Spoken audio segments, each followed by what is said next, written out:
ज्ञान गठरी वाले सभी भक्तों को राधे राधे। बोल बांके बिहारी लाल की जय, विष्णु भगवान की जय। कामदा एकादशी व्रत कथा।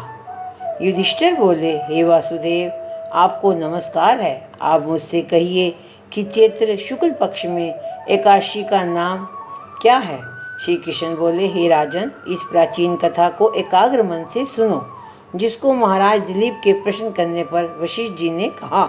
दिलीप बोले, हे भगवान, चैत्र शुक्ल पक्ष में किस नाम की एकादशी होती है। वशिष्ठ जी बोले, हे नृपश्रेष्ठ, आपने उत्तम प्रश्न किया है। चैत्र के शुक्ल पक्ष में कामदा नाम की एकादशी होती है। वह पवित्र एकादशी पाप रूपिणी ईंधन को भस्म करने के लिए दावानल की तरह है। हे राजन, पापों को नाश करने वाली और पुण्य को बढ़ाने वाली इस कथा को सुनो। प्राचीन काल में स्वर्ण और रत्नों से शोभित रतनपुर नाम के नगर मोदोन्मत्त पुंडरीक आदि नाग निवास करते थे। गंधर्व, किन्नर और अप्सरा राजा पुंडरीक का सेवन करते थे। वहाँ ललिता नाम की सुंदर अप्सरा और ललित नाम का गंधर्व रहता था। वे दोनों स्त्री पुरुष प्रेम से युक्त और धन धान्य से भरे हुए अपने घर में सदा क्रीड़ा करते थे। ललिता के हृदय में सदा पति बसता था।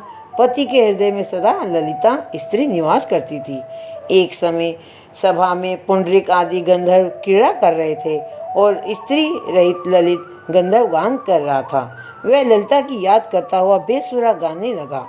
उसके पद ठीक ताल पर विश्राम नहीं लेते थे। करकोट नाग इस भेद को जान गया। उसने पुंडरीक नाग से जाकर सब वृतांत कह दिया। क्रोध से पुंडरीक की आंखें लाल हो गई। उसने कामातुर हुए ललित को शाप दे दिया, हे दुर्बुद्धे, तू मनुष्य को खाने वाला राक्षस हो जा, क्योंकि तू मेरे सामने गान करता हुआ स्त्री के वश में हो गया। हे राजेंद्र, उसके वचन से वह राक्षस रूप हो गया। उसके भयंकर मुख और बुरे नेत्रों के देखने से डर लगता था। भुजा 4 कोस लंबी, मुख कंदरा के समान था। सूर्य चंद्र के समान नेत्र, पर्वत के समान गला, गुफा के समान नासिका के छेद और 2 कोस लंबे होठ थे। उसका शरीर 8 योजन ऊंचा था। इस प्रकार वह राक्षस हो गया। ललिता अपने पति की भयंकर आकृति को देखकर दुखी होकर चिंता करने लगी कि मेरा पति शाप से पीड़ित है, मैं क्या करूं, कहाँ जाऊं। इस चिंता से उसको शांति नहीं मिलती थी। वह दोनों कठिन वन में घूमने लगे। वह राक्षस निर्दयी, पापी, कुरूप और मनुष्य को खाने वाला हो गया। शाप से पीड़ित होकर उसे रात दिन सुख नहीं मिलता था। ललिता उसकी यह दशा देखकर बहुत दुखी हुई और रोती हुई उसके साथ गंभीर वन में घूमने लगी। एक समय ललिता ने विंध्याचल के शिखर पर श्रृंगी ऋषि का परम पवित्र आश्रम देखा। ललिता शीघ्र ही वहाँ गई और नम्रतापूर्वक बैठ गई। उसको देखकर मुनीश्वर बोले, हे शुभे, तू कौन है और किसकी बेटी है, किस लिए यहाँ आई हो, यह मेरे सामने सत्य कहो। ललिता बोली, वीर धन्वा नाम का महात्मा गंधर्व है, उसकी मैं बेटी हूँ। ललिता मेरा नाम है। हे महामुने, पति शाप के दोष से राक्षस हो गया है। हे ब्राह्मण, उसका भयंकर रूप और बुरा आचरण देखकर मुझको सुख नहीं है। हे प्रभु, अब मुझसे उसका प्रायश्चित बतलाइए, जिससे वह राक्षस रोनी से छूट जाए। ऋषि बोले, हे वीरू, चैत्र मास के शुक्ल पक्ष की कामदा नाम की एकादशी है।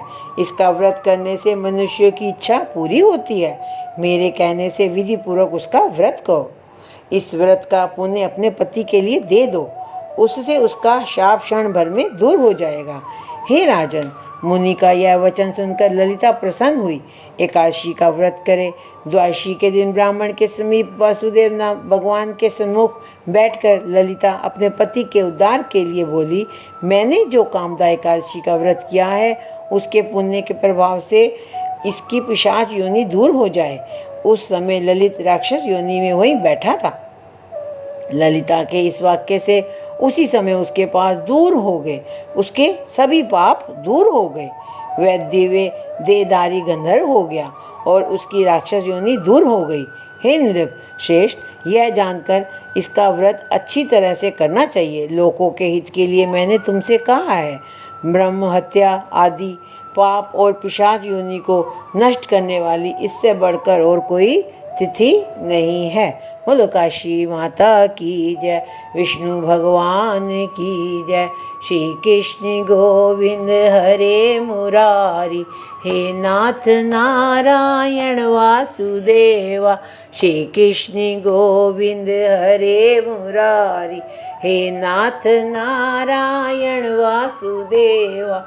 हे नाथ नारायण वासुदेवा, हे नाथ नारायण वासुदेवा।